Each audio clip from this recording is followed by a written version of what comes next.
Hey friends, hope you're well. Today I'm going to show you how to troubleshoot your paid Facebook ads. So this is a really good video for those of you beginners, have no idea what all the metrics and whatnot look like on the screen. I've got another video that shows you how to navigate Facebook ads, which might be handy for you guys. So let me know below if you want that video and I'll send you the link to YouTube with that one. But essentially there's mainly 3 or 4 things that I look at to troubleshoot a Facebook ad. Now this is predominantly for lead generation, people who want to generate leads, inquiries, all of that kind of stuff.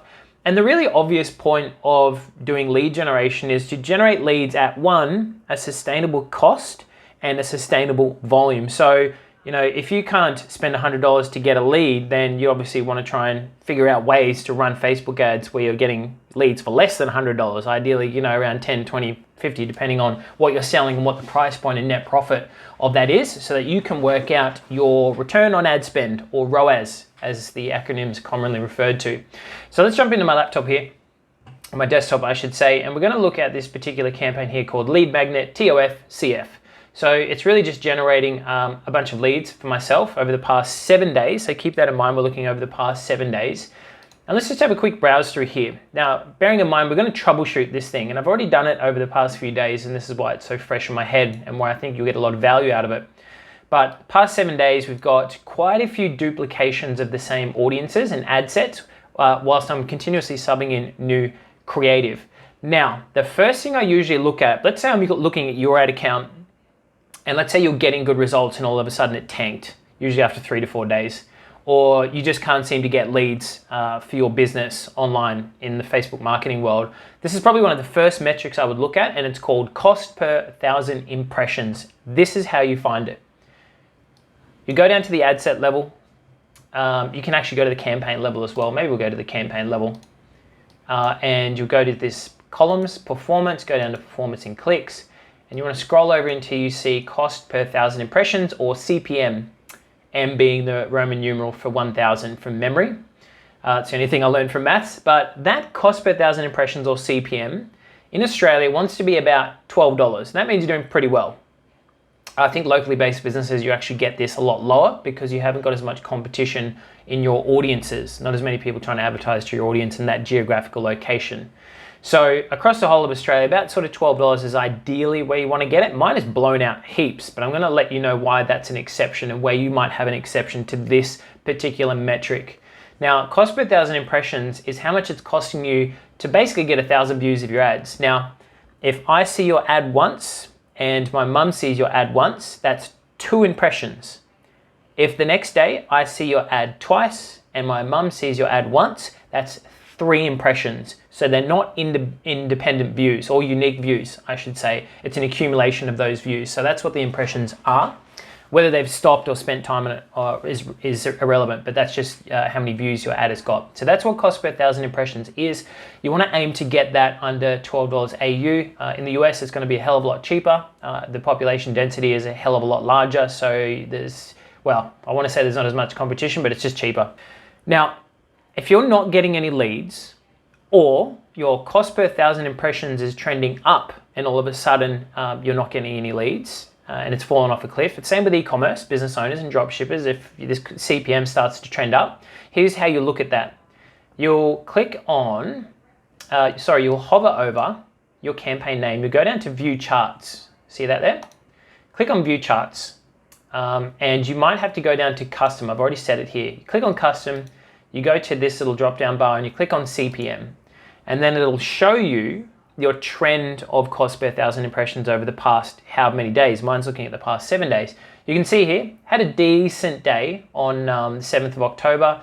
And then I think the lowest day was a few days ago on the 9th of October, $28. Again, I'll mention the exception, but ideally you want to get about $12 CPMs.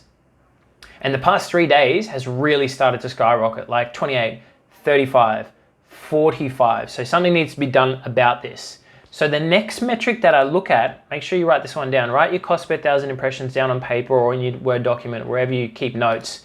Because the next metric that we look at, I'm going to drop into the ad set level and all the different audiences and ads that I'm running.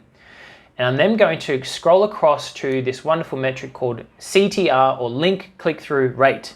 It's a percentage of how many people are seeing the ad and clicking on links. Now, This doesn't necessarily mean that they are opening lead forms. It doesn't necessarily mean they're going to websites to opt in or buy products. A link click can mean a click on the see more part of your copy or the text in your ad. It can be clicking on the name of your brand to go to your Facebook page. That's a link click, but it gives you a good indication as to how engaging your ad is, and it's just that next metric that we look at. So ballpark kind of figure, what would you want your CTR to be? In Australia, about 1.2% is a good place to start. Ideally over 2, and then, you know, for most industries, you're doing pretty well. So best performing one here is about 2.36%. That's great. Obviously, it would nearly double the kind of standard of 1.2%. And you know, scrolling down, we've got some really rubbish ones as well, just to show you the other side of the spectrums, and that's obviously why they've turned off. This one's 0.44%. That sucks. One's 0.12%. I think that's an exception though, because I was actually running ads in the right column of the desktop dashboard or view of Facebook, so it doesn't really get a hell of a lot of engagement, but I tested anyway.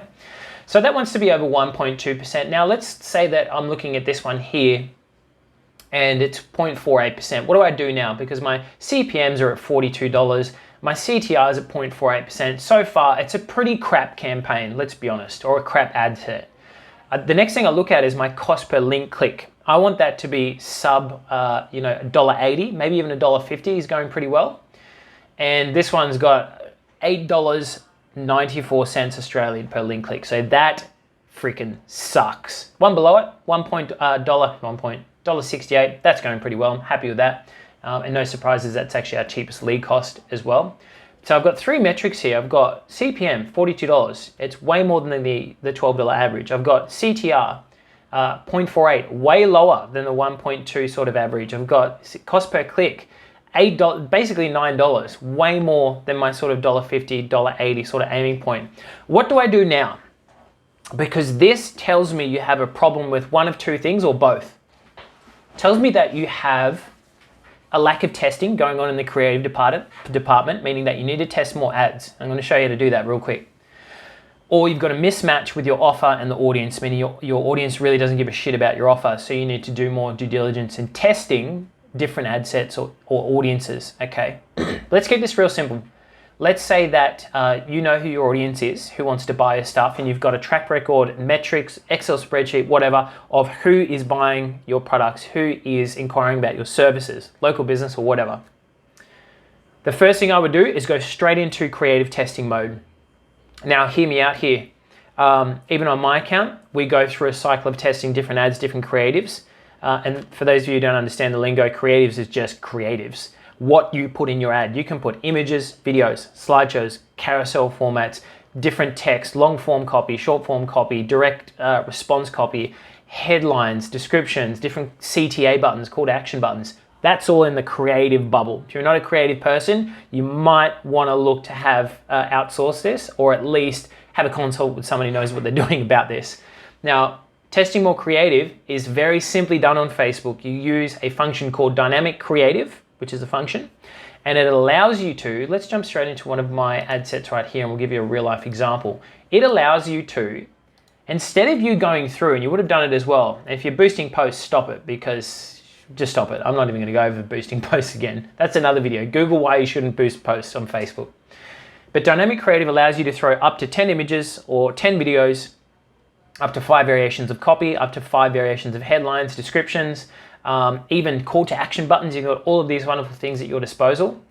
And what happens is, over your testing period, which I recommend you test over 4 days and don't touch your campaigns, let it get some statistical significance. Over that time period of 4 days, Facebook comes up with the combinations for you. It takes image, I've got 4 images in here. It takes one of these images, one of the headlines, one of the text, one of the descriptions, whatever, tests it against your audience, and then naturally starts to spend over time through its feedback loop, spends more of your advertising budget on the combination of those assets, those creative assets that are getting you the most bang for your buck. So in this case, leads, or if you're in e-commerce, purchases, add to carts, initiate checkouts, whatever that is. Does that make sense? Dynamic creative is great for that. I recommend everyone use it, whether you're a beginner or advanced, you're looking for a quick hack, which there's very few of those going around these days. Dynamic creative allows you to do exactly that. Test creative very dynamically, very quickly, And if you had to test as many combinations as this algorithm does for us, you would have at least 20 to 25 ads that you would have to create. Imagine how much time you just save by throwing it all in the witch's cauldron and seeing what pops out the other end after a 4-day test. So where you would find that is when you create your ad, you will see, it's a very similar screen to what you see when you create your ads. Conversion campaign, choose a pixel, choose a conversion event. Dynamic creative sits right there. So you're choosing a lead generation campaign, lead form campaign. Dynamic creative sits right there at that ad set level. You switch it on. Again, I'm not going to go into the detail of how to set up a dynamic creative campaign. That's another 8-minute video. But that's pretty much how I troubleshoot all of my ads. I look at those 3 main metrics and I'm looking at CPMs. Are they trending up? If so, time to go back into creative testing mode. And I guarantee you, with a lot of certainty that as soon as you go out, throw some more ads in a dynamic format against a proven audience or a new audience or whatever, your CPMs come immediately down. When it goes through its feedback loop and maybe the ad isn't that great, your CPMs will start to trend up again. You still want to be in creative testing mode with your Facebook ads all the time. You don't want to be complacent with that stuff because look here, we're getting leads for $1.68. That's great, where our average is about sort of $12. Even the whole ad set being not that great, it's getting leads for $8.30. That's great, where our average is about $12, maybe $14. But we never stop testing. We're constantly putting new ads out there, using new images, using new copy, using new headlines. And so when it comes to troubleshooting, again, CPMs, are they trending up? CTR, is that trending down? Is that not satisfactory? Is that below 1.25%? Can we get it over 2%? Is that cost per link click way above $1.50, $1.80? If it is, something needs to be done about that. And the quickest and fastest way to bring all those metrics into line where they need to be is creative testing. That's how you troubleshoot your ads. Look guys, I hope that's been helpful. If you have any questions or comments, let me know below. I'll talk to you soon. See you later.